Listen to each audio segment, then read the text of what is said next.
Muito boa noite a todos. É uma satisfação estar aqui nesse momento com vocês, inaugurando esse projeto no Clube Gaúcho, um clube que está prestes a completar 90 anos de idade e que, coincidindo com esse momento de retomada, né, de uma diretoria que está que assumiu a incumbência de revalorizar o lugar, de revitalizar o lugar, o desafio que é reconstruir esse clube, né, que historicamente vem demarcando a presença negra aqui na cidade de Caxias do Sul. E o Conversa de Baobá é um projeto que acontecerá mensalmente aqui no clube, sempre numa quinta-feira, com algum convidado que venha versar sobre culturas negras, carnaval, arte e cultura popular e religiosidade. Hoje, o convidado de hoje para inaugurar não poderia ser outro a não ser o Fabrício, que ele é historiador, ele é mestre em História e doutorando em História pela URGS. A sua pesquisa de mestrado aborda um clube negro de Caxias do Sul, sobre a proteção de São Benedito e da proteção da princesa. Ele vai falar melhor. É um título um pouco extenso. E que fala não só da construção do clube, mas do Clube das Margaridas, que antecedeu a construção do próprio clube, do time de futebol também, que foi uma organização esportiva aqui na cidade que antecedeu também a construção do clube, e consequentemente, a Escola de Samba Protegidos da Princesa. Então, Fabrício Romano, ele é historiador, graduado pela URGS, mestre pela Unicinos e doutorando agora em História Pública pela URGS. E com vocês, fiquem à vontade. Sim, não posso esquecer. A dinâmica, como está sendo gravado, o Fabrício ele vai fazer uma exposição do estudo dele, e a partir de um determinado momento vai ter um momento de conversa, onde ele, conforme for expondo, meu papel de mediador é o de interromper o mínimo possível. Eu vou pegando as inscrições, quem quiser se inscrever, diz o nome, e como o microfone, vocês não vão ser filmados, vocês fazem a pergunta, né? Eu vou repassar aqui para poder registrar a pergunta de vocês, e assim vai tocando essa dinâmica. O meu papel de mediador é não atrapalhar tanto. Isso aí. Fabrício, mais uma vez, muito obrigado. Gui, muito obrigado mais uma vez. E lembrando uma coisa que é importante falar, né? Uma coisa que o movimento negro enfatiza bastante, que é nada sobre nós sem nós. A gente reconhece o nosso privilégio de homens brancos, mas somos parceiros e compromissados com a causa das culturas negras na cidade. Se a gente está aqui, a gente não chegou de paraquedas aqui. A gente tem uma história de compromisso com as causas populares e negras na cidade. E também o presidente, né, a gente está aqui com o aval do presidente, que não poderia deixar de se falar sobre essa questão que muitas vezes é incômoda, mas tem que ser falado realmente. E, Fabrício, mais uma vez, muito obrigado, e é contigo. Boa noite, acho que já está funcionando o microfone. Boa noite a todas, todos e todos, então, presentes. Agradeço o presidente Gui, presidente do Clube Gaúcho, o Hernani, pelo convite. Agradecendo também a presença de todos vocês, né, aqui nessa noite, e parabenizar também esse movimento, né, do Clube Gaúcho. Quando chegamos aqui, a gente comentou aqui, eu e a Rose, uma amiga, né, a Rosemary, do quanto a gente já se movimentou aqui nessa pista também, né, mais especificamente a partir de 2005, que foi quando eu conheci o clube. Antes de iniciar, né, falar um pouco sobre a minha pesquisa que abordou, né, a trajetória do Clube Gaúcho, eu queria formalizar aqui, né, contar um pouco da minha trajetória, né. Eu sou o Fabrício Romani Gomes, então, sou um homem cisgênero, branco, homossexual, então, que tem, de certa forma, uma ligação com o carnaval desde a infância, principalmente com o desfile de escola de samba, né. Eu nasci em Caxias, meus pais são de uma região do interior de Caxias, de Criúva, e como meu pai sempre trabalhou como vendedor, no início dos anos 80, nós fomos transferidos, né? A família foi para Santana do Livramento. E lá em Santana do Livramento foi quando eu tive experiências reais com escolas de samba, né? O carnaval da região da fronteira, Alegrete e Uruguaiana. Enfim, Uruguaiana é um carnaval de bastante força, né? No momento. Eram carnavais bastante intensos assim e muito ligados a escolas de samba com protagonismo negro. Então, lá em Santana do Livramento, eu já tive contato, de certa forma, real com as escolas de samba. E também contato televisivo, né? Porque sempre eu não lembro, assim, né? Eu não tenho lembrança de não acompanhar os desfiles das escolas de samba do Rio de Janeiro, desde a infância, que era uma movimentação em casa também para esse momento. Assim, era um momento prestigiado pela família toda. Então, eu volto para Caxias, enfim, começo meu ensino superior, já passei por outros cursos, como Ciências Contábeis, Relações Públicas, e cheguei no curso de História. No curso de História, tive a possibilidade de realizar pesquisa, né, durante a realização do curso, muito ligado à professora Luísa Orniotti e ao Valdir dos Santos, que está aqui com a gente hoje, né, que acompanhou muito dessa minha trajetória na prática da pesquisa. E quando eu vou me formar, né, sair do curso de História aqui, eu penso, quero fazer um mestrado. Tinha uma extensa documentação lá no Centro de Memória do Judiciário, que era onde eu trabalhava naquele momento, mas me faltava, de certa forma, uma motivação pessoal, emocional, enfim, para realizar uma pesquisa com aquele acervo. E aí o Alexandro Pires, que foi já, acho, carnavalesco aqui da Protegidos da Princesa, hoje trabalha na área da cultura aqui no município, ele me convidou. Na verdade, eu tinha uma amiga que frequentava aqui o clube, a Angélica, e o Alex intensificou, né, esse convite para a gente vir num ensaio da Protegidos da Princesa. Foi em 2005, o tema era os 7 pecados capitais. A gente começou, então, a vir aos ensaios. Depois, em outro momento, eu participei do desfile, daí com uma ala da escola Ellen Keller, né, coordenando a ala. Foi bem complicado, né, para mim naquele momento, mas ficou na memória assim como um momento importante. E estava comentando com o Gui também de um carnaval que eu ajudei nas fantasias que a gente fazia lá embaixo, né? Montava, né, as fantasias para o desfile. Então, naquele ensaio, em 2005, eu já comecei aqui. Foi muito surpreendente para mim encontrar o Clube Gaúcho e pensar que eu estava saindo de um curso de História onde nunca se tinha falado, eu tinha ouvido falar de um clube negro em Caxias do Sul, né? A gente tem uma forçação de barra, e a Festa da Uva está aí, né, confirmando isso nesse momento também. A gente tem essa forçação, né, de que a gente é todo mundo italiano aqui, né, ou todo mundo europeu. E isso me incomodava, de certa forma, e quando eu conheci o clube, eu disse, genial, é isso aqui mesmo que eu vou pensar, né, esse clube que eu vou pensar aí para a minha dissertação de mestrado. E aí aqui eu já comecei a conversar, né, com a Jussara Quadros, a Karen foi minha colega, a Karen, filha dela, foi minha colega também, então já conheci a Karen. E o Alex fez também para mim uma ponte, né, para eu conhecer a Maria Aparecida Costa Pontes, mais conhecida como Cida, né?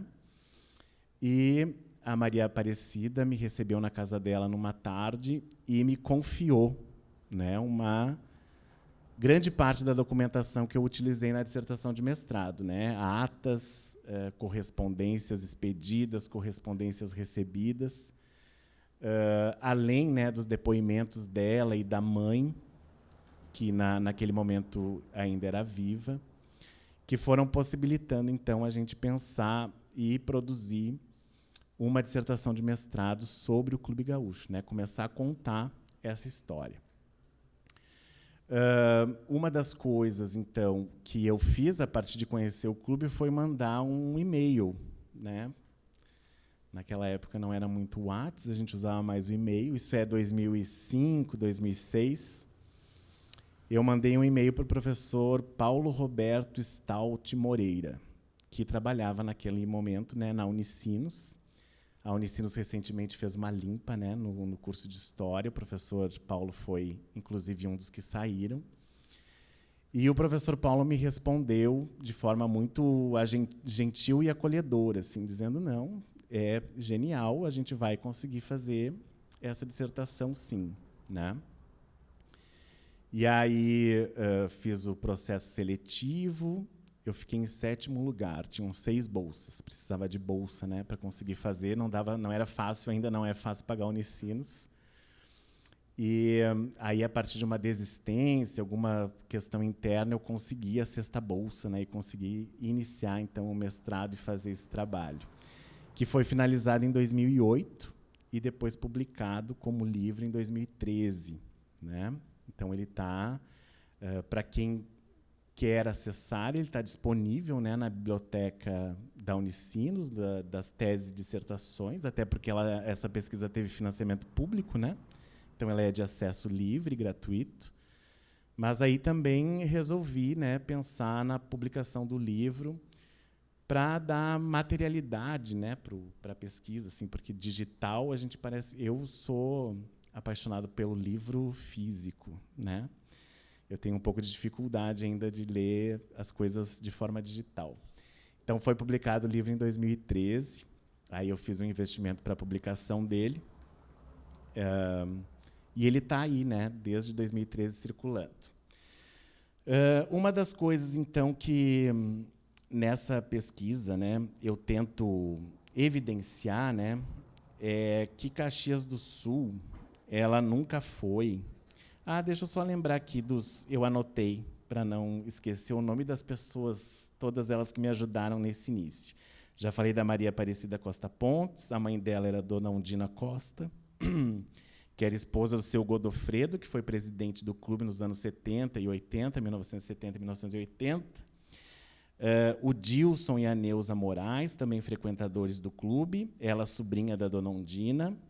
A Maria Isabel Torcati, a mãe da Jussara, na época viva também, fez depoimentos para a gente para a produção da pesquisa. A Solange Maria Ribas Ribeiro, que é filha da Dona Eunice Ribas. Dona Eunice Ribas merece uma pesquisa por tudo o que fez pelo clube. É uma professora negra que atuou aqui na cidade entre os anos 70 e 80, e é neta do seu João Ribas, um dos fundadores do clube. Um outro material ainda pouco utilizado para pesquisa aqui na cidade são os cadernos de pesquisa do Tales de Azevedo. O Tales de Azevedo é um antropólogo que ele é daquela época daqueles estudos que a Unesco financiou no Brasil, né? O Brasil se dizia uma democracia racial, e a Unesco fica curiosa, assim, pensando, como é que pode, né, ter dado certo ali, né, uma democracia racial, e aí financia diversos estudos para pensar assim, como que o Brasil conseguiu chegar, né, nessa democracia racial. E aí os estudos vão evidenciar o racismo, né? Que é daí o Brasil entra naquela comparação com os Estados Unidos e a África do Sul. E aí existem muitos estudos comparando, né? Como é que era na África do Sul, como é que era nos Estados Unidos e como é que no Brasil. 3 modelos, né, de racismo. Então, o que era para ser uma confirmação da democracia racial acaba sendo uma confirmação do racismo. O Tales de Azevedo vem muito a Caxias do Sul fazer pesquisa e ele anota tudo nos cadernos que são publicados pela editora da UX. Eu desconheço pesquisa que utilize os cadernos. Eu acho que eu fui o primeiro a fazer esse uso. E ele registra muita coisa nesses cadernos, cenas do cotidiano, conversa com as pessoas, enfim. Dá para pesquisar a população negra com os cadernos, mas dá para pesquisar um monte de outra coisa. Né? Ele é um material que está aí, né, disponível, de fácil acesso, publicado, reunido, digamos assim, né, e que pode ser bastante pesquisado. Então, ele é dos anos 50, final dos anos 40 e início dos anos 50. Né? Então, ali também foi um importante material que eu tive acesso. Além disso, processos e relatórios judiciais. Um desses relatórios judiciais envolve torcedores do Juventude e do que, na época, era o Flamengo, né? Que não era ainda Ser Caxias, era Flamengo. E aí um dos relatórios judiciais, enfim, é sobre uma briga, né? Teve um clássico, né, da cidade. E aí, deixa eu pensar assim para contar a história direitinho. O Caxias ganhou, Flamengo, né? O Flamengo na época ganhou do Juventude. E um torcedor do Juventude, ao ser provocado, revida dizendo: pelo menos a gente perdeu, mas meu time não tem negros. Né? Então, isso gera uma confusão na arquibancada, né? Uma coisa muito atual ainda, né? Infelizmente. Isso é dos anos 30, 40. Né? Então, é algo que a gente percebe que, embora a gente tenha evoluído em alguns aspectos, né? Essa questão ainda do futebol, né? Do racismo no futebol, ainda é muito presente, tanto em relação às torcidas como em relação aos jogadores de futebol. Né? Esse foi um dos relatórios que eu utilizei. Assim, né? E aí, o mestrado iniciou em 2006. Né? Deixa eu ver o que mais que eu anotei.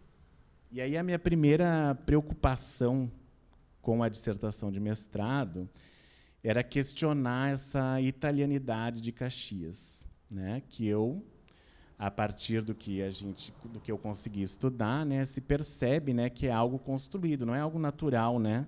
Dizer, Caxias é uma cidade branca italiana. Não, né? Então, só algumas coisas que foram evidenciadas nessa dissertação, né, foi a existência, por exemplo, do que eles chamam, né, de brasileiros. E nesse termo brasileiros aqui para a nossa região, nesse período, dá para pensar em muita coisa. Pessoas negras, de pele escura ou mais clara, pessoas indígenas e descendentes, entre outras possibilidades. Né? Esse brasileiros aí acaba abarcando um grande grupo de pessoas. Né? Então, além dos brasileiros, né, é evidenciada a presença de boêmios, alemães, franceses e espanhóis. Né? Então, desde o início, né, Caxias teve uma multiplicidade cultural, né, é composta por diversas etnias, e algumas dessas etnias são invisibilizadas na produção da narrativa histórica sobre o município, uma produção de narrativa histórica intencional. Né?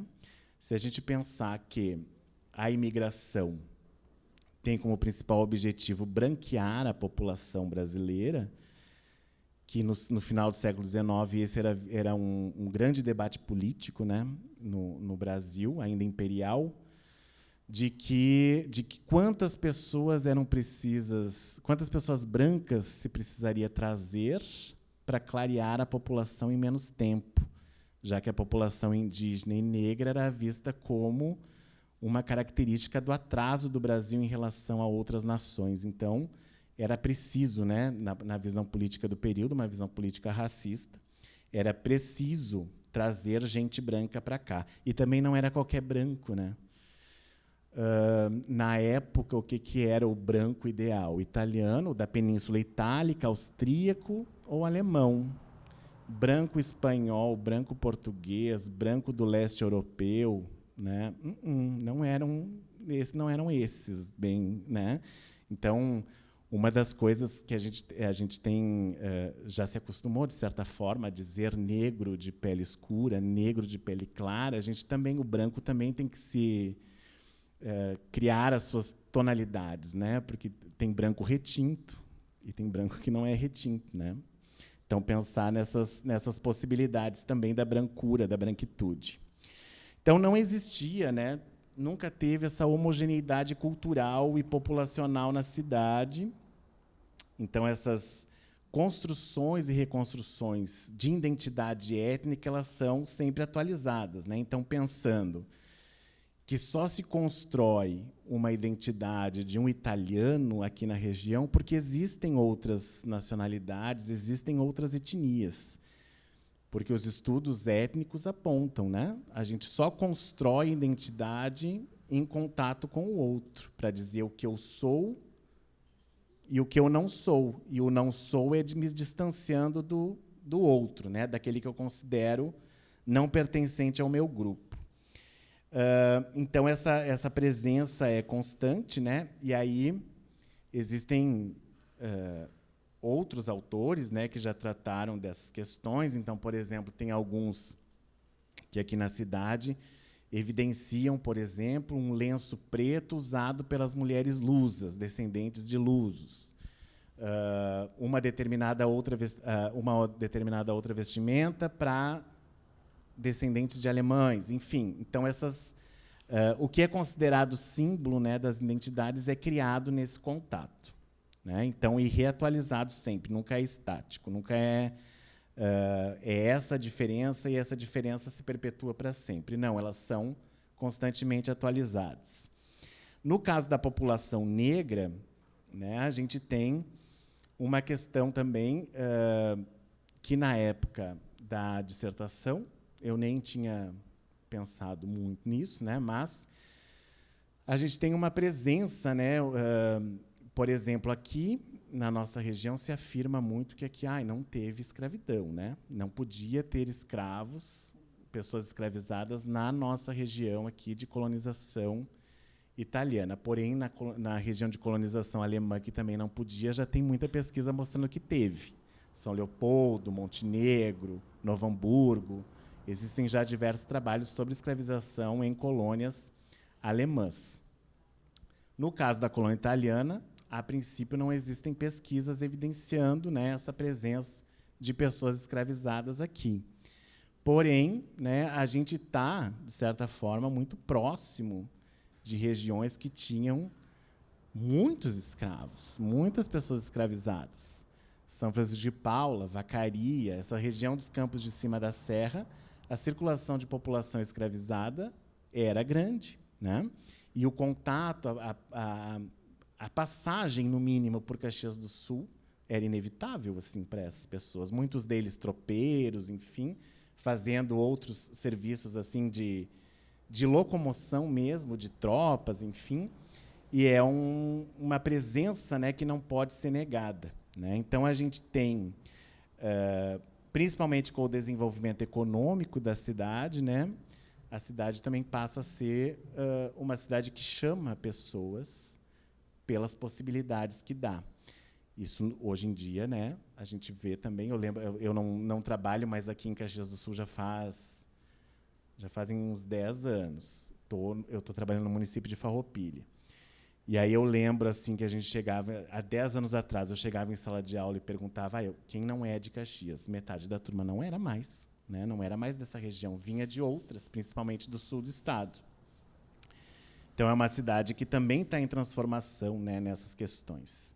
E aí a professora Lorraine Giron, falecida, não faz tanto tempo assim, ela vai trabalhar com essa questão da relação desse desenvolvimento econômico com a questão da substituição de importações durante a Primeira Guerra Mundial. Então, o Brasil deixa de importar coisas dos países que estão em guerra e passa a produzir, e isso favoreceu, de certa forma, o desenvolvimento econômico da cidade.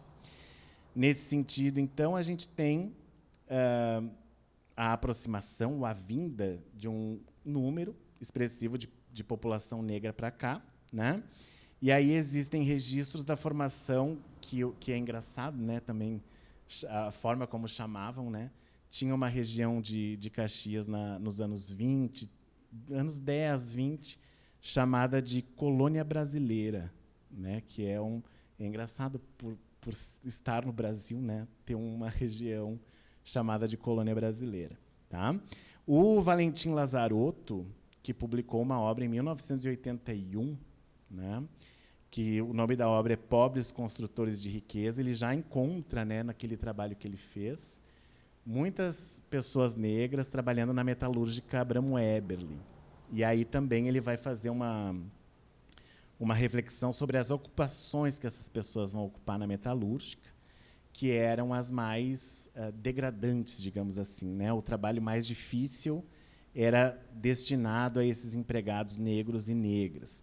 E eu tentei, até na época do mestrado, encontrar algumas fichas de associados do clube lá, mas era um trabalho impossível naquele momento. Assim, era muita coisa para ver. E a empresa mantinha, né, alguma coisa.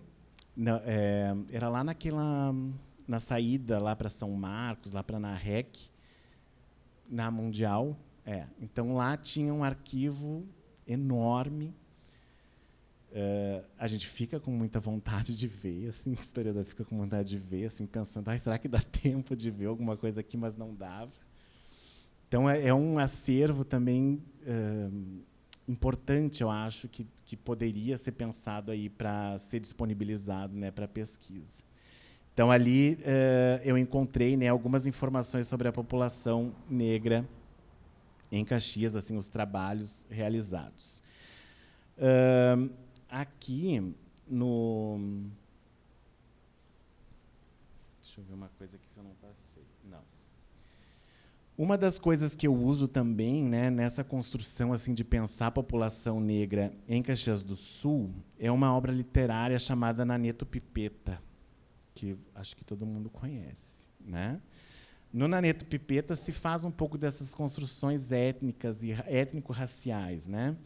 Ali naquela obra, então, eu utilizei... Existe um estudo específico sobre a obra, mas, por exemplo, para a gente ter uma ideia, como é que a população negra aparece em Naneto Pipeta? Como suja, como feia, como praticante de feitiçaria, né? Então, construindo estereótipos racistas sobre a população negra na cidade, né? E nos anos 30... eu vou encontrar, né, numa notícia no jornal O Momento, né, o título da matéria era Eu sou negro e não falo italiano, que foi uma discussão gerada pela visita de um italiano aqui na região, e é época de início de Segunda Guerra Mundial, né? Então, Itália fascista na época.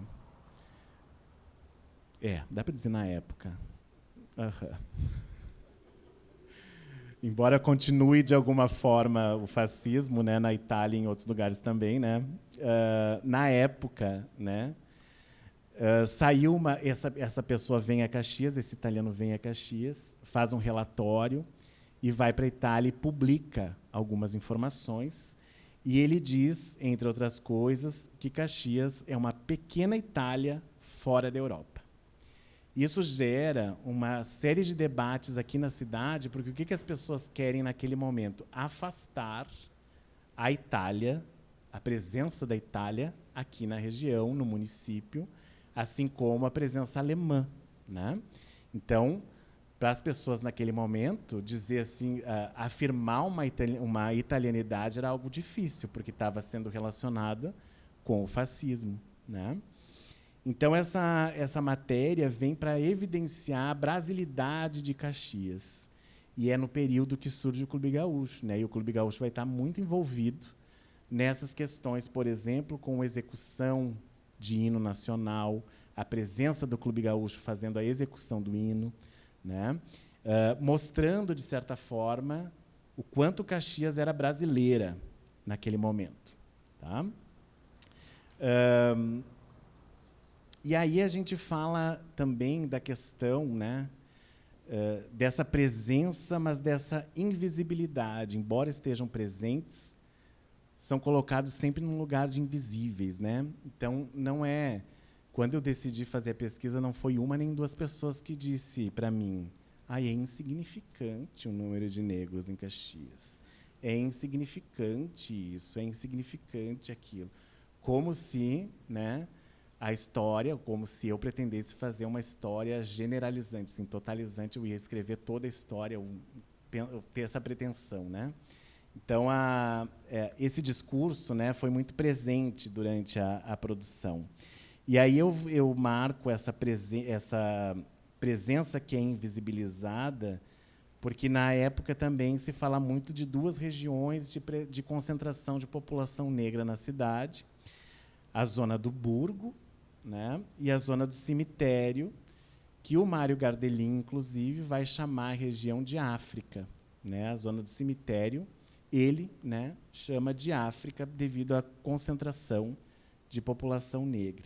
E o Mário Gardelin foi presidente de honra do clube também. Né, foi presidente de honra do clube. Então, embora exista essa presença, ela vai ser invisibilizada, principalmente na produção da história de Caxias. Né? E isso também é interessante pensar, porque depois essas duas regiões, tanto a zona do Burgo como a zona do Cemitério, vão ser construídas como zonas perigosas da cidade. Né? Com uma ideia de que ali é violento, é perigoso, enfim, principalmente, né, relacionando esses estereótipos racistas à população negra que habitava a região. Tá? Então, o Clube Gaúcho ele surge, né, em 1934. E aí, só para dar uma ideia assim, do que já tinha de associativismo aqui em Caxias, né, não associativismo negro, mas de outras etnias. Por exemplo, em 1887, já foi criada a Sociedade Italiana Príncipe de Nápoles. Então, os italianos já tinham, de certa forma, a sua associação. O Clube Juvenil é de 1905, o Clube Aliança de 1909, o Recreio da Juventude de 1912, o Recreio Guarani de 1918. Aí a gente tem mais um clube étnico, o Clube Lusitano de 1926. Os portugueses trabalhavam muito com tanoaria, né, para o transporte do vinho, que é ali na região onde hoje é o Ordovás. Eu estou olhando para a Dete, que a Dete me ajuda a me localizar na cidade. Clube das Margaridas, em 1933, que é um clube, então, que, de certa forma, vem trazendo, né, uma associação de mulheres negras na cidade. As informações sobre o Clube das Margaridas são poucas. Né, a gente consegue, geralmente, uma foto, que é um baile de debutantes. Então, tem umas meninas ali, né, debutando, enfim. Tem uma mulher, deixa eu ver se eu anotei o nome dela aqui. Aqui não, mas depois eu vou... Ah, está aqui.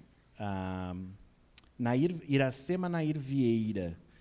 Ela está na foto, a princípio é uma rainha, né, do clube, e tem o seu Jacó, que as informações dizem que ele é conhecido na cidade, mas daí, com esse apelido, fica difícil da gente encontrar outras informações sobre ele. E aí, essa é uma novidade que eu descobri recentemente. Eu já dei um spoiler ali na mesa, né? Já falei um pouco sobre isso. Na ata de fundação, existe, né, uma possibilidade do nome do Clube Gaúcho ser Sociedade Recreativa União Faz a Força. Eu usei esse nome também para refletir um pouco, né, dos significados que tem esse nome para essa parcela da população, né? Tentar se reunir, tentar se unir no combate, ou, de certa forma, ter força para combater o racismo, né, na cidade. Mas, depois, né, eu fui descobrir que existe um clube negro na cidade anterior ao Clube das Margaridas e ao Clube Gaúcho, que é o Grêmio Carnavalesco União Faz a Força. Ele foi fundado em 24 de abril de 1927. Então, esse clube seria o primeiro clube negro da cidade, né, lá na década de 20. E a gente descobriu isso através de uma pessoa, né, um dos fundadores desse clube, o João Manuel Viana, que também é fundador do Clube Gaúcho, mas também é fundador de um clube negro em Rosário do Sul. Então, ele é militar, ele vem para cá do batalhão de caçadores. Então, ele tem uma experiência associativa em Rosário do Sul, vem para Caxias, na década de 20, funda o Grêmio Carnavalesco, o Grupo Carnavalesco União Faz a Força, e depois acaba participando da fundação do Clube Gaúcho. Né? Então, na lista de fundadores do União Faz a Força, a princípio, né, porque agora também não dá mais para dizer muita coisa, não dá para afirmar tanto, De repente, se tenha mais pesquisa, a gente localize outros clubes negros anteriores ainda, né? Porque o associativismo negro no Brasil ele é um fenômeno desde o do período escravista, né? A população negra se reúne, se associa em diversos tipos de associações, e no pós-abolição isso se intensifica, né? Então, de certa forma, quando a gente trabalha muitas vezes a questão da abolição da escravidão, a gente pensa, tá, e o 14 de maio de 88, como é que ficou, né? Porque, a princípio, nenhuma política pública foi feita, né, para a inserção dessa população como liberta. Mas a própria população negra tem protagonismo, né, na sua organização e na sua luta, então, de certa forma, pela cidadania, né? E aí os estudos, esse trabalho que eu faço é um estudo que é chamado de estudos do pós-abolição, porque são estudos que têm como principal temática a organização ou a mobilização negra para a concretização da cidadania. Porque, embora tenha existido a liberdade, o fim da escravidão, a cidadania não acompanha isso, né? Ela tem que ser... é uma luta do pós-abolição à conquista da cidadania. Entre esses fundadores, então, do União Faz a Força, lá em 1927, tem o Eloy Moreira Pita e o João Manuel Viana, que também participam da fundação do Clube Gaúcho, entre outras pessoas. Tá? E já na década de 20, antes ainda do Clube das Margaridas, e isso é uma característica do Clube Gaúcho também, né? Porque desde da fundação existe um tensionamento entre homens e mulheres dentro do clube, né? E isso fica presente também nesse grupo carnavalesco União Faz a Força, porque ainda em 27 eles criam o Grupo Batutas, que é uma associação feminina ligada ao Clube União Faz a Força. Então, ali a gente tem... E aí o jornal classifica como uma associação simpática e chique, que vai ter como presidente a dona Francisca Marcília Picanso, vai ter na diretoria a dona Helena Machado Ataídes, a dona Doralina Antunes Viana, a dona Maria Ferreira Cardoso, dona Maria Antônia da Silva, dona Marisa Lopes, dona Jandira Cunha, dona Felisbina de Amorim, a Ambrosina Chagas, a Maria da Silva, a Rosalina Silveira, a Setembrina Cavalcante, a Irma Silveira, a Otília da Cunha Dias, a Flora dos Santos e a Rosalina Alves. Eu digo esses nomes para pensar assim, que daqui a pouco alguém levanta a mão e diz é minha avó, é minha bisavó, enfim, para a gente poder saber mais sobre essas pessoas, né? Então, é possível pensar, né, que o Clube Gaúcho é uma refundação do União Faz a Força, né? Porque as notícias do União Faz a Força são de 27 até um pouco antes de 30, e o Gaúcho, então, passa a ser a associação em 1934, com a presença de integrantes desse clube anterior, né? E aí fica também aquelas perguntas que eu já venho me fazendo. O Grupo Batutas tem alguma relação com o Clube das Margaridas? E eu disse que essa tensão entre masculinos, homens e mulheres no Clube Gaúcho também se intensifica, porque logo no início, ainda nos anos 30, do Clube Gaúcho, mas também nos anos 40, existe uma associada que diz: a gente não vai ficar fazendo o que vocês querem, né? A gente quer ter a nossa autonomia em relação às coisas que as mulheres faziam no clube. E aí existe uma divisão. Existe, então, dentro do Clube Gaúcho, uma diretoria masculina e uma diretoria feminina, né? Para que se mantenha, de certa forma, uma independência entre os dois grupos, né? Então, o clube sempre teve o objetivo de interagir com a sociedade local. Então, já comentei ali naquele período com essas atividades de execução do hino, de mostrar a brasilidade de Caxias. Foi um clube de futebol. Inicialmente, as cores eram azul e amarelo, as cores do time de futebol, que a gente fala do Clube Gaúcho, a gente pensa em verde e rosa pela presença da Protegida da Princesa. mas inicialmente poderiam ter essas cores. Bailes, carnavais, a partir de 53 a escola de samba. Nos anos 50 começa a surgir essa necessidade da sede, é inaugurada a primeira sede do Clube Gaúcho. A escola de samba vai ter vai ser chamada, né, de Protegidos da Princesa, e o título da dissertação é Sob a Proteção da Princesa de São Benedito.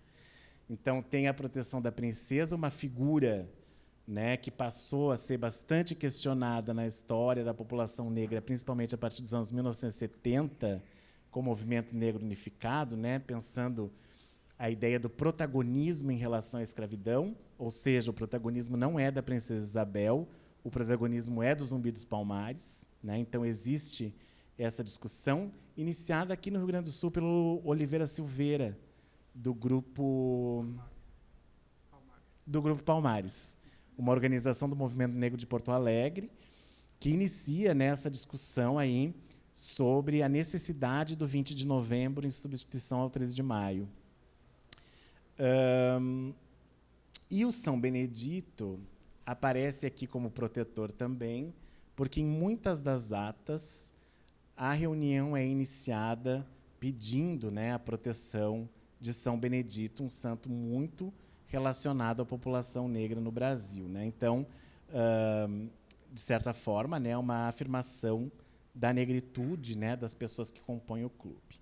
A gente tem também, entre outras coisas, né, a participação do clube como tribo carnavalesca, que já tiveram autores que disseram que era uma característica específica do Carnaval de Porto Alegre, mas o Clube Gaúcho já saiu, né, no Carnaval como a tribo carnavalesca Os Tapuias. Ele foi declarado de utilidade pública em 1968, e aí ele mudou, né, de Esporte Clube Gaúcho para a Sociedade Recreativa e Cultural Gaúcho. Em 1972, tem notícias já sobre a circulação do livro de ouro para a construção desta sede que a gente está aqui hoje, né? Então, em 72 começa a circular esse livro, e em 72 também existe uma preocupação já com novas gerações. Então, é formado um grupo, o chamado Grupo Renovação. Então, os fundadores, na tentativa de preparar seus sucessores, né?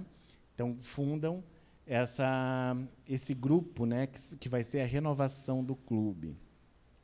E, nos anos 70, ainda para a construção da sede, que a gente está aqui, eu fico olhando para ela aqui, pensando um pouco nisso, a gente tem o que são chamados sócios fiadores, ou o Grupo dos 9, que são sócios que vão colocar as suas casas como garantia de financiamento para a construção do clube. Então, José Francisco Gama e Eulália Medeiros Gama, João Ribas e Maria da Glória Andrade Ribas, o Agenor da Silva. Agenor da Silva também merece uma pesquisa. O maestro Gama também eu estou devendo, de certa forma, desde a época da dissertação. Eu penso numa biografia do maestro Gama, mas só penso, porque não tenho muito tempo.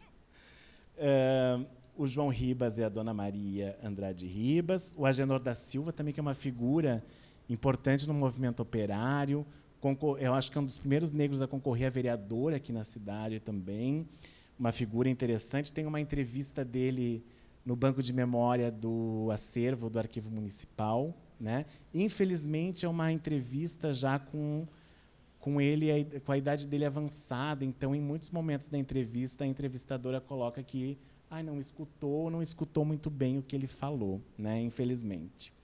O Homero José Duarte, a dona Ivone Duarte, o Raul Branco de Camargo e a dona Araci dos Santos Camargo, Florencio Machado, Regina Machado, Godofredo Costa e dona Ondina Costa, Otávio Moreira de Brito e dona Maria Rita de Brito, Agenor Matias Pacheco e Maria Madalena Pacheco. São os casais, então, só o seu Agenor solteiro, né? Então, são os casais aí e o seu Agenor que vão, né, deixar, né, vão colocar suas casas como garantia de financiamento para a construção do clube, desta sede aqui. Aqui vai ter, naqueles momentos iniciais, biblioteca, curso de teatro, curso de alfabetização, curso de corte e costura, curso de música, vai ter muita festa de comemoração, de aprovação de população negra no vestibular da UFRGS. Então, existe, nessa trajetória do Clube Gaúcho, uma série de preocupações com a população negra na cidade, e essas relacionadas à educação são as que são mais festejadas e comemoradas pelos associados, né? Principalmente essas aprovações em vestibular. O clube também vai ter relação forte com a União dos Homens de Cor, a União Brasileira dos Homens de Cor e o Movimento Negro Unificado. Então, o clube não está isolado, né? Ele tem uma relação forte com os movimentos negros no Brasil, né? E, claro, nunca é consenso, né? A gente pensa sempre, a gente às vezes pensa assim, é um grupo negro que é homogêneo politicamente. Muito pelo contrário. Existe muita discussão, muito debate, muitos prós, muitos contras, a diversas situações, né? Então, é um grupo político também atuante e onde há essas divergências, né, entre as pessoas do clube. Tá? Caxias, eu ouvi algumas vezes, não sei se vocês ouviram também isso, mas eu já cheguei a ouvir coisas do tipo: Caxias é menos racista que tal lugar, porque aqui não teve escravidão. Caxias é menos racista que tal lugar, porque aqui as pessoas negras sentavam na mesa junto com os brancos, enfim, né? Mas aí, com a pesquisa em jornais, principalmente, né, existe uma notícia que é dos anos 50, que a notícia é a seguinte: Caxias do Sul marcada com a pecha de racista, né? Então, a cidade foi notícia até estadual, né, porque é imagina, numa democracia racial, né, está se denunciando o racismo. Então, Caxias acaba na boca do povo aí do Rio Grande do Sul com essa marca de racista, né? Então, e daí são elencados diversos casos. Um deles na piscina de Lázaro, proibição de pessoas negras se banharem juntos com pessoas brancas. E sobre isso, né? Isso não é só aqui, né? Não é só aqui na nossa região. Existe um clube de São Paulo chamado Aristocrata Clube, é um clube negro também, que ele é um clube que ficou muito grande, né? Ele trazia essas figuras internacionais, assim, estadunidenses, da África do Sul, frequentavam o clube Aristocrata em São Paulo, e ele tinha uma piscina. A principal preocupação do clube foi fazer a piscina, porque nos outros clubes se dizia, então, não, os negros não podem tomar banho aqui porque o cloro vai manchar a pele de vocês, porque vai acontecer tal coisa, então fiquem fora da piscina, não tomem banho conosco, né? E aí vai ter essa situação aqui, e o Clube Aristocrata tem um documentário no YouTube, disponível no YouTube. Se procurar por Aristocrata Clube, vai encontrar. É um documentário interessante. Eu costumo passar ele para os alunos, porque ele tem de 20 a 30 minutos, então dá para passar em um período de aula tranquilamente. Vai ter denúncia de perseguição nas indústrias, e vai ter um depoimento para o Thales de Azevedo, onde o entrevistado, que é um associado aqui do clube, ele vai dizer o seguinte, que, embora se diga que não exista racismo na cidade, ele sente a pressão do ambiente. Ou seja, nem sempre, né, esse racismo ele é evidenciado com alguma prática, algum tipo assim, aqui tu não vai entrar, mas é evidenciado no olhar, no gesto corporal, de certa forma. Esse racismo fica evidenciado, que essas pessoas sentem a pressão do ambiente onde elas estão. Tá? O clube, então, vai estar dialogando com esses estereótipos que são relacionados à população negra, estereótipos racistas, né? Então, vai ter uma seleção criteriosa de novos associados, principalmente, né, pensando... teve épocas assim que uma família associada tinha que apresentar o novo associado e meio que se responsabilizar por ele, né? Então, brigas, confusões, enfim, eram rejeitadas, né, aqui no clube, e, de certa forma, prejudicavam a imagem que o clube queria construir para a população negra. Está tranquilo. Depois eu pego. Então, tinha essa preocupação, né, em afastar esses estereótipos que eram relacionados à população negra. Então, às vezes, acontecia uma briga aqui na frente, e imediatamente a direção do clube mandava alguma notícia para o pioneiro dizendo não eram associados do clube. Do tipo assim, não associem com nós. Né? Tem a questão familiar também. Então, as mulheres sofriam um pouco mais, por exemplo, se fossem solteiras, dificilmente conseguiriam, né, se associar, precisavam vir acompanhadas por alguma família responsável por ela. Isso dependendo do tempo, né, gente? Isso não são regras fixas assim durante toda essa trajetória. Em alguns momentos essas regras aparecem, né, nas atas, nessas tentativas do clube, enfim. A questão da moralização, principalmente das mulheres, ela é bastante forte. Existe uma figura na diretoria que é chamado fiscal de sala, que cuida de como as pessoas estão dançando. E teve um momento específico, em 1950, que tinha um concurso de mambo no clube. E ele foi cancelado pela forma como estava sendo dançado o mambo. Então, danças muito consideradas, né, muito erotizadas, muito sensualizadas, o mambo acabou sendo censurado naquele concurso. E há também, isso é muito significativo para o clube, eu acho, né, porque existem já diversas outras pesquisas sobre clubes negros no Rio Grande do Sul e fora do Rio Grande do Sul, dessa questão das mulheres no clube, né, desse lugar que as mulheres ocupam, do tipo assim, que as suas reivindicações não deixam de ser ouvidas. Porque, assim como há denúncia do comportamento em relação às mulheres, em determinado momento existe, né, um grupo de mulheres que reclama dos abusos dos homens. Isso anos 60. Né? Então, de certa forma, né, se a gente for pensar em ondas feministas, enfim, principalmente levando em consideração o feminismo branco, né, são pautas que parecem que antecedem, né, o feminismo branco, digamos assim. Né. Elegância e distinção também era algo muito considerado, né, entre os associados do clube. Existiam os bailes da pelúcia, onde as mulheres vinham de casaco de pele, né, então era uma questão assim de tirar esse estereótipo, digamos, da pobreza, da falta de condições, enfim, e trazer para um outro lugar. Maria Aparecida falava muito disso, né, desses bailes da pelúcia. Outra coisa que vai ser bastante valorizada é a escola de samba. Então, dificilmente, nas matérias dos jornais que vão tratar da Protegidos da Princesa, há algo que critique a escola. Sempre é muito elogiada, né, pela sua organização, pelas suas fantasias, pela forma como desfila, enfim. E ela vai por um tempo que isso é, inclusive, au concurso, né?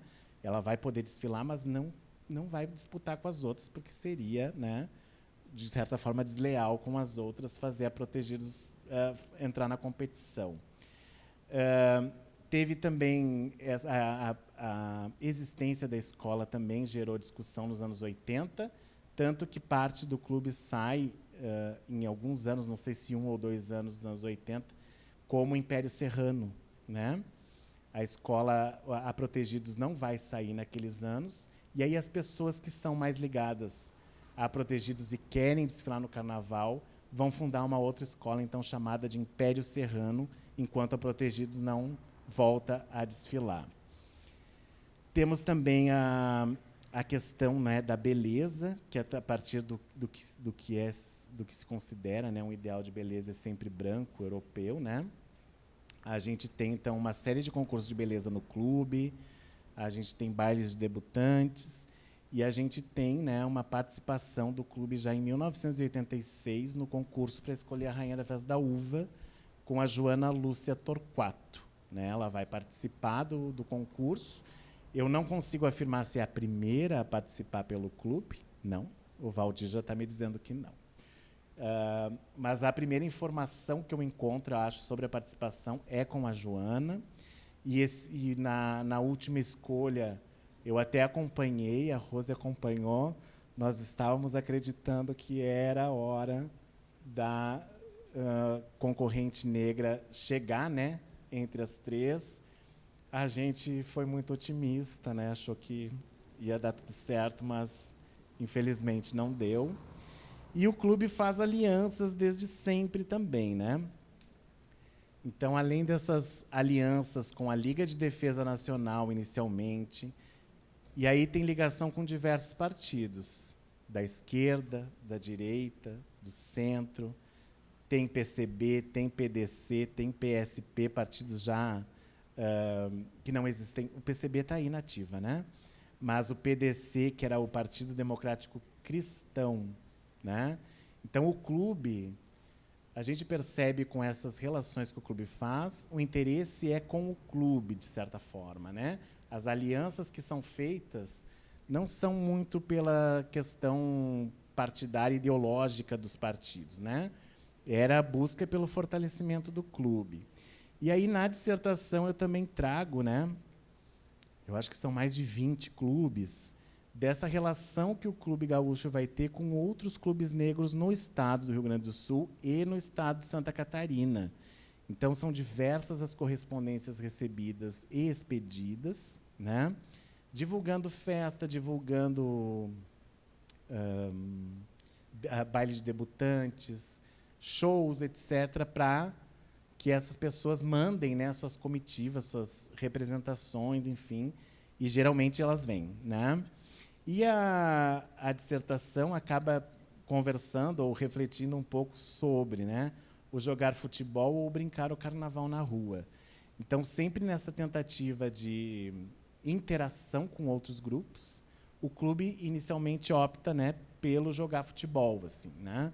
Mas aí, nos anos 40, começa a dar problema, porque são diversas partidas aí no futebol de várzea em que o clube é goleado, já não está mais dando muito certo o futebol no clube, né? E se o clube quer, de certa forma, mostrar uma imagem positiva da população negra, o carnaval vem com força, né? Então, a gente tem no Brasil, né, essa apropriação da população negra, do carnaval pela população negra, né?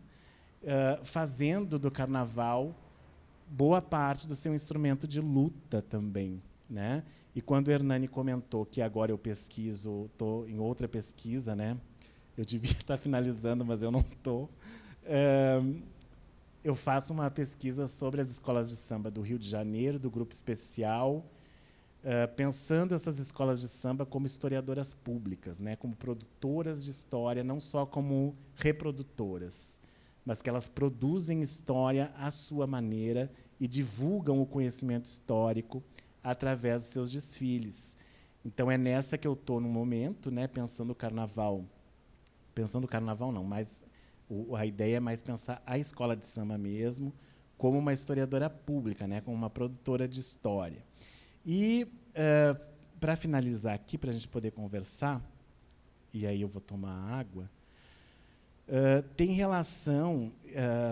eu, em 2020, ingressei no ano da pandemia, né, no ano que a gente ficou em casa, eu ingressei no doutorado na URGS e logo fui convidado para participar do CLOSE, que é um centro de referência da história LGBTQIAPN+, no Rio Grande do Sul, né? Então, é um coletivo que busca construir a história dessa população no Rio Grande do Sul. Eu tinha trazido, se a Rose me ajudar ali, na minha bolsa de crochê, tem o livro Histórias Lésbicas Transviadas. Foi publicado um livro sobre, né, a participação, sobre a história dessa população. Eu não vou repetir a sigla de novo, que pode ser que eu não esqueça alguma letra, mas foi feita, né, essa publicação. E aí, aqui, sobre o Clube Gaúcho, acabou o Clube Gaúcho entrando nessa história também, porque aqui é onde eu encontro fontes sobre participação de travestis, de homens gays no carnaval e no clube, né? Então, fontes que às vezes a gente não encontra em outros locais, né? Existem atas, existem outras documentações que falam, né, sobre essa presença de, principalmente, homens gays e mulheres travestis aqui no clube, né? E aí a participação, pelo que a gente vê nas atas, enfim, era tranquila, né? Era um acesso tranquilo, né? E um diálogo tranquilo com essas populações. E aí o Valdir está aqui porque, durante a pandemia, eu mandei um WhatsApp para o Valdir. Valdir, o Clari, eu vou escrever sobre o Clari, que teve uma exposição, a gente fez uma exposição virtual. Na verdade, não é só virtual, né? O Close produziu um material que a gente chama de lambe-lambe, que é aquele material que a gente cola na rua, né? E ele é lambe-lambe porque a gente passa uma brocha para colar ele, né? E às vezes eu digo para os meus alunos lá, dizendo, a gente vai fazer lambe-lambe para, né? E aí vira uma confusão do que é lambe-lambe, né? Então, a gente fez uma colagem, a Rose está aqui também, nós fizemos no mês de junho, né, Rose? Nós fizemos colagens aí pela cidade desse material, e aí ele tinha um QR Code, e tu acessava ali pelo QR Code, tu acessava a biografia da pessoa. Então, a biografia do Clari foi acessada ali por muita gente através do QR Code. A gente colocou esse material na Level, nas ruas. A Nox não quis, não deu certo lá. No Refúgio, né? Que são alguns lugares hoje da cidade com frequência de pessoas LGBTQIAPN+. E então teve essa biografia também do Clari, que é uma biografia que está diretamente relacionada com a história do carnaval aqui no município e também com a história do Clube Gaúcho da Protegidos da Princesa. Tá? Eu acho que... eu quero mostrar aqui. Esse aqui, então, é o Lesbe Transviadas, né? Uma publicação que eu acho que vocês lembram. O Santander, aqui tá bom? O Santander Cultural fechou a exposição Queer. Era Queer Museu, acho que. Não, como é que era o nome do Queer Museu? O Santander fechou a exposição Queer Museu de forma antecipada, né? E o Ministério Público entrou com uma ação contra, né, o Santander. E o Santander teve que pagar uma multa, para eles, irrisória. Eu acho que eram uns 200, 300 mil reais. E essa multa foi revertida em projetos sociais. Então, este livro aqui, que eu vou mostrar de novo, aquele lá. Esse aqui ele é fruto dessa multa, né? O Close entrou com esse projeto de produzir essa obra, e aí a gente tem a obra, então, publicada, né, com... de certa forma, parte do financiamento, né, pelo Queer Museu, pela multa que o Santander pagou. A exposição, eu acho que o título da exposição é Gente da Gente. Vocês encontram mais sobre o Close no Instagram, é close.história, né? A gente tem um perfil no Instagram e tem um site que ficou muito legal, que a gente remodelou ele recentemente. Tem material lá, né, sobre todas essas biografias, gente muito interessante, né, que muitas vezes não entram na nossa aula de história, né? Às vezes a gente quer trabalhar com uma biografia, quer trabalhar com o Rio Grande do Sul ou coisa assim, e tem diversas biografias ali contando um pouco da história do Rio Grande do Sul através da trajetória de pessoas LGBTQIAPN+. E esse aqui, então, estou mostrando de cabeça para baixo. Esse aqui, então, é o livro fruto, né, da dissertação de mestrado. Lembrando, então, ele está disponível aí para venda, mas também está disponível gratuitamente pela Biblioteca da Unicinos. Tá? Acho que é isso. Maravilha. Que eu tinha me organizado. Vou fazer, para não dizer que não teve mediação, né, vou fazer 2 comentários, né? O primeiro de como a cultura ela é mais racional do que a gente pensa, né? Que ela não tem uma característica, não nasce com você, né? Ela é construída com o tempo, né? E a primeira sobre as notas do Tales de Azevedo, acho que na Biblioteca da UX, na seção especial, tem... Não sei se está na seção especial, mas tem os livros das notas e tem uma obra também que é Italianos e Gaúchos, que você pode ver esse processo acontecendo, né, numa obra também chamada, que eu acho que é de 88, que é inclusive do Daneto Pipetta, que a parte introdutória dele fala de como esse italiano que chegou, essa imigrante italiana chegou aqui na região e assimilou o gauchismo de imediato. E como recusou as influências e as referências da negritude também já estão aqui nas imediações. Então, são dois processos. E do Tales, né, ele fala, é curioso passear com ele aqui em Caxias. Ele vai lá no Jardelino Ramos, ele vai no Beltrão, e vai falando a Caxias da década de 50. Né? Então, é importante, é um convite a passear nessa cidade que já não existe. O Tales fala muito também sobre centros de umbanda e religiões afro-brasileiras aqui na cidade, né? Então, ele vai em alguns, e uma das coisas que surpreende ele assim, é a presença de descendentes de italiano, a grande presença de descendentes de italiano praticando, né, ou na prática, ou até como pais ou mães de santo, já nesses espaços. Né? Então, são coisas que a gente comenta assim, que existe muita coisa ainda para a gente produzir sobre a história de Caxias do Sul, que vai demonstrar, né, que vai confirmar essa perspectiva de que essa italianidade, essa coisa é uma coisa que foi construída para a gente, né, mostrar para os outros, mas que não está de acordo com a realidade da cidade. Eu vou deixar o pessoal dos Câmara Brabo, mas eu vou sugerir, em vez de copiar a pergunta de vocês, abrir um espacinho aqui para quem quiser falar, 1 minutinho, se apresenta e faz a pergunta. Mas, enquanto se organizam aqui, eu vou perguntar ao Fabrício. Nas décadas anteriores, né, essa italianidade ela não foi imposta sem luta. Né?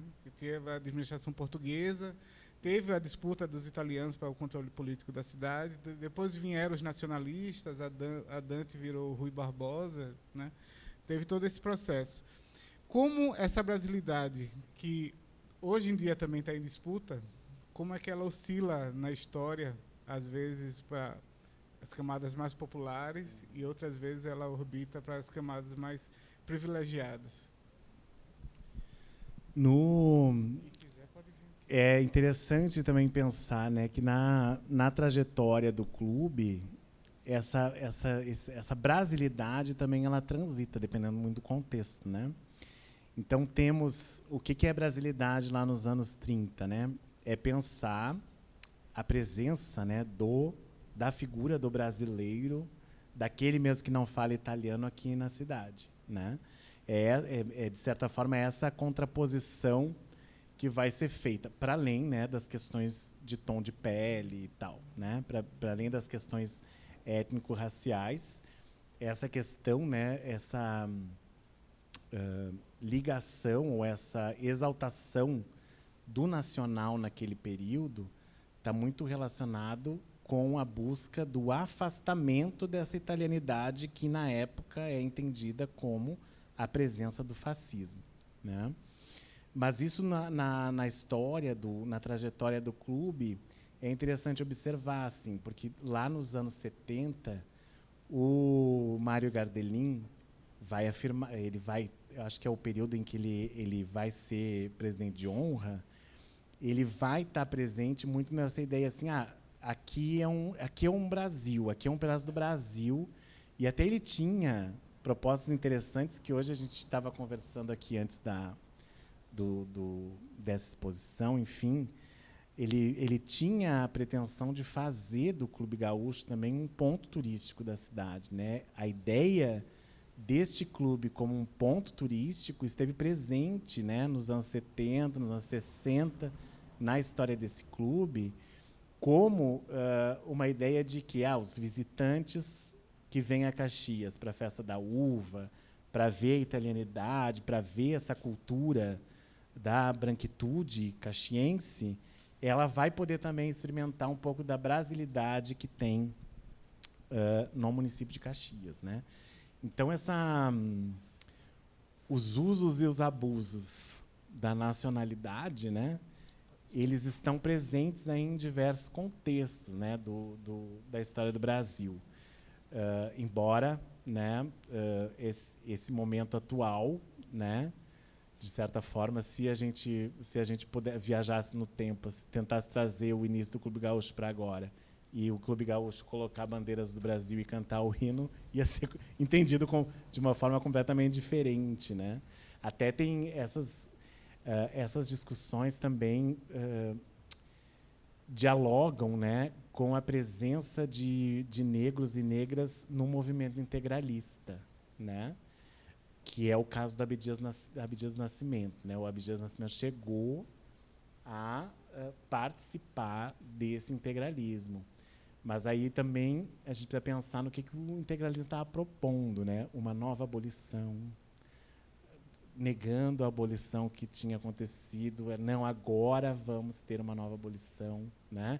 Então tinha um discurso, né, que chamou essa população, né?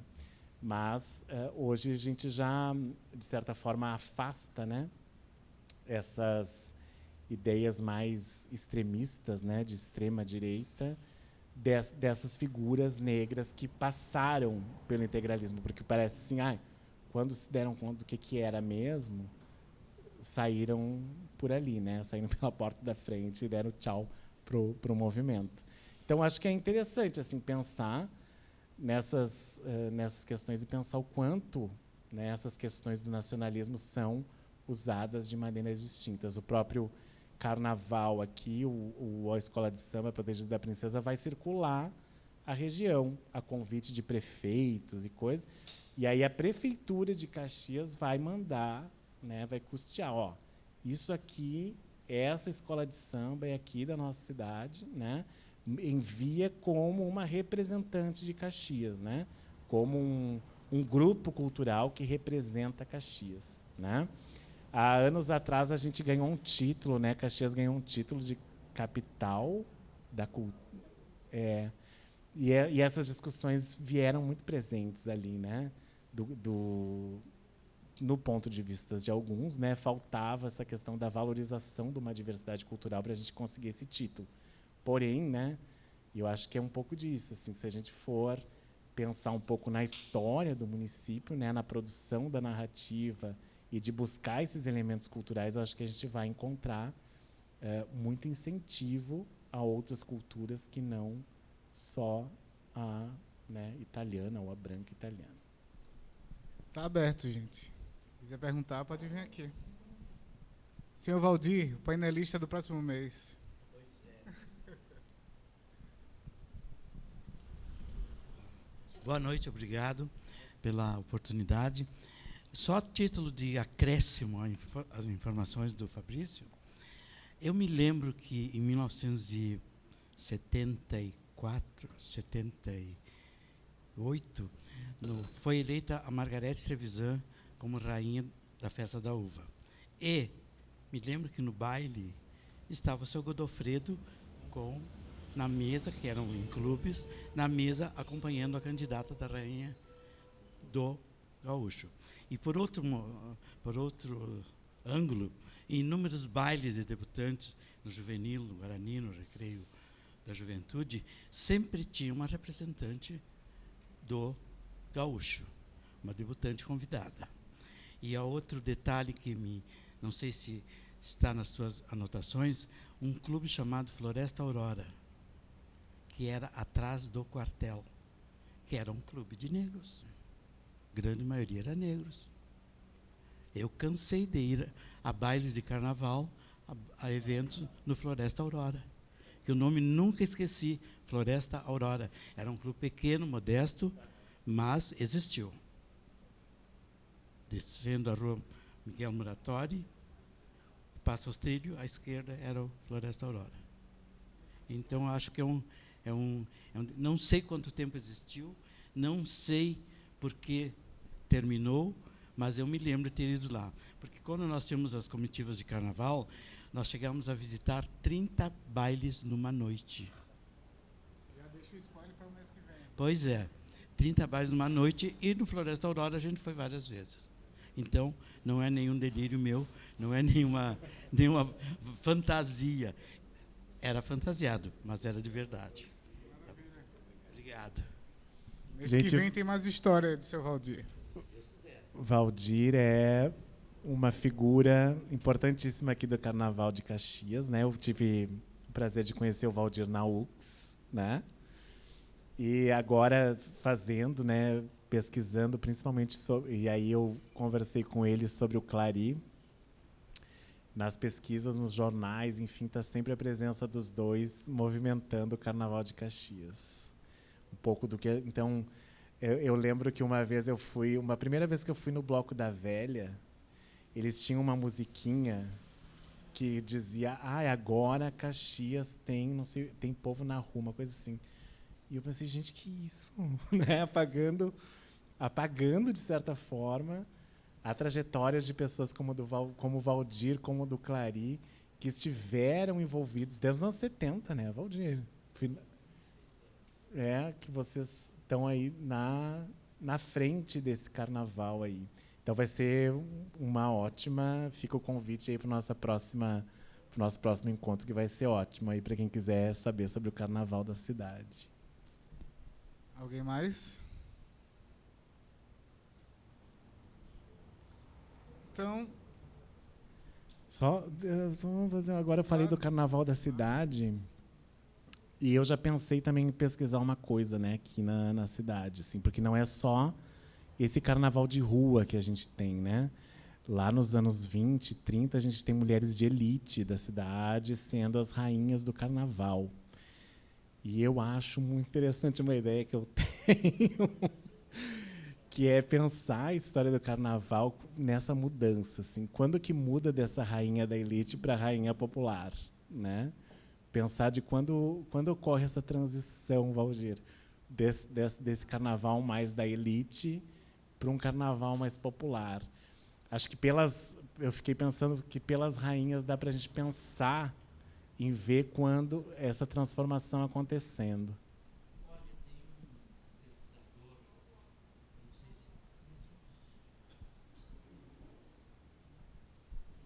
Eu tive um professor de língua e literatura brasileira chamado professor Zulmiro Lino Lermen.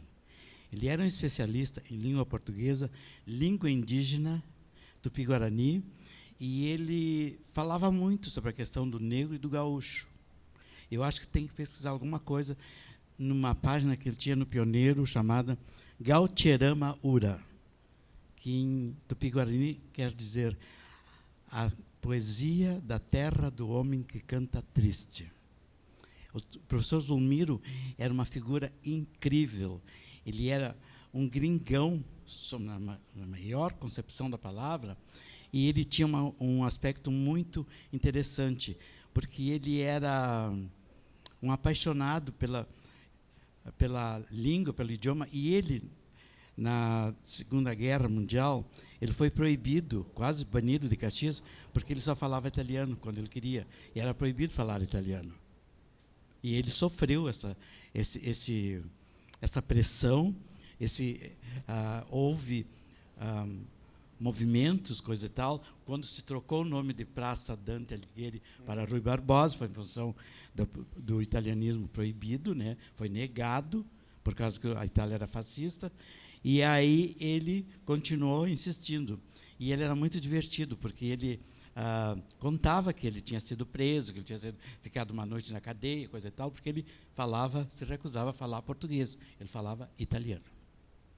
Dialetal, mas enfim, era uma figura maravilhosa, melhores aulas de literatura que eu tive no ginásio, no clássico, no Cristóvão, foi com o professor Zulmiro.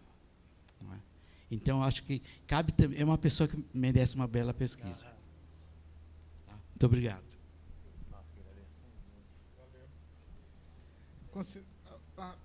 Troian. Olá. Gostaria de fazer uma contribuição dessas questões de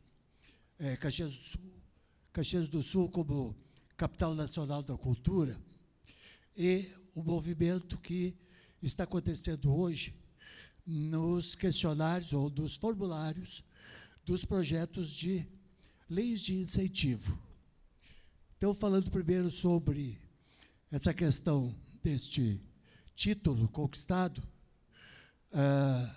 a gente estava observando tudo e se constatou que esse prêmio, na verdade, não era uma iniciativa de governo, era uma empresa que vivia de pequenos concursos. Lembra o empresário do ano, a empresa do ano, e não sei o quê, não sei o quê? Essas coisas custavam dinheiro para quem se inscrevia para, aspas, concorrer. Vai saber qual era o limite da contribuição de dinheiro para conquistar o título. Se tu verificar, no Rio Grande do Sul, foram apenas 3 cidades a se inscrever. Porque eu acho que cheiraram falcatrua nesse processo. Porque, primeiro, só se inscrevendo. Segundo, para se inscrever, deixe no caixinha R$ 2.500. Aí Caxias, claro, tinha um formulário. Esse formulário, e aqui a contribuição de observar, que deste formulário a população negra não era contemplada, por isso não se tem dados ali.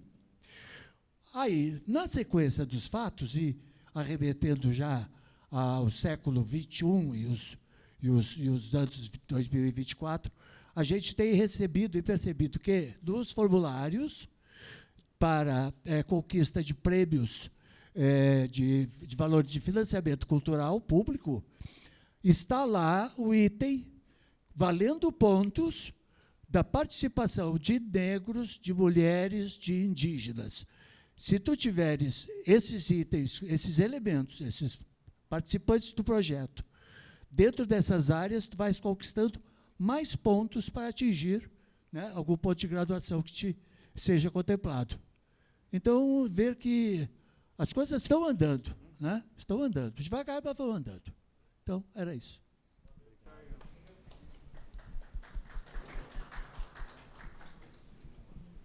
Alguém mais? Acho que podemos ir para as considerações finais.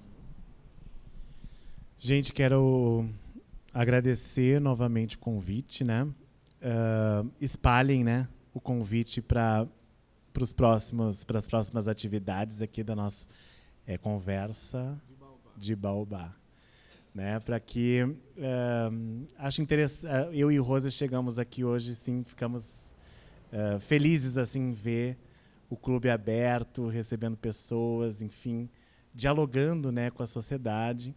Acho que uma das coisas que, quando o Hernani me fez o convite, eu fiquei pensando muito numa pergunta, né, que atormenta os professores às vezes, né? Como fazer, né, essa história chegar nas nossas salas de aula, né? E eu estou fazendo muita coisa no momento, mas fiquei pensando também que acho que é possível, né, a gente pensar num material didático, né, com a história do clube, pensar